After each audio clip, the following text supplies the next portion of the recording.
Russia చమురు కొనుగోలు చేస్తున్నందుకు ప్రతీకారంగా భారత్పై అమెరికా అధ్యక్షుడు డొనాల్డ్ ట్రంప్ సుంకాల మోత మోగించిన విషయం మనందరికీ తెలిసిందే.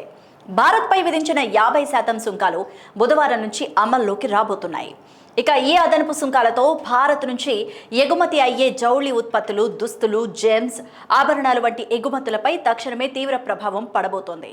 అమెరికా మార్కెట్లో భారత ఉత్పత్తుల ధరలు పెరిగే అవకాశం ఉండడంతో ఎగుమతులు తగ్గబోతున్నాయి.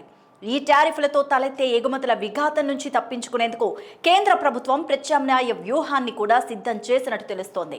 వాణిజ్య శాఖ ఆధ్వర్యంలో 40 దేశాల్లో ప్రత్యేక ప్రచార కార్యక్రమాలు నిర్వహిస్తున్నట్టు అధికారిక వర్గాలు సైతం వెల్లడిస్తున్నాయి. ఈ ప్రోగ్రామ్స్ ద్వారా ఆయా దేశాల్లో భారత ఉత్పత్తులకు మార్కెట్ను విస్తరించేందుకు ప్రయత్నాలు చేస్తున్నారు. యునైటెడ్ కింగ్డమ్, యూకే, జపాన్, దక్షిణ Korea, Germany, France, Netherlands, Canada, Mexico, United Arab Emirates, UAE, Australia, Russia తదితర 40 దేశాల్లో ప్రత్యేక ప్రచార కార్యక్రమాలు నిర్వహించనున్నట్టు సదరు వర్గాలు చెప్తున్నాయి. ఈ దేశాల్లో భారత ఉత్పత్తులకు మార్కెట్ను మరింత విస్తరించేలా ఈ కార్యక్రమాలు ఉండబోతున్నట్టు తెలుస్తోంది.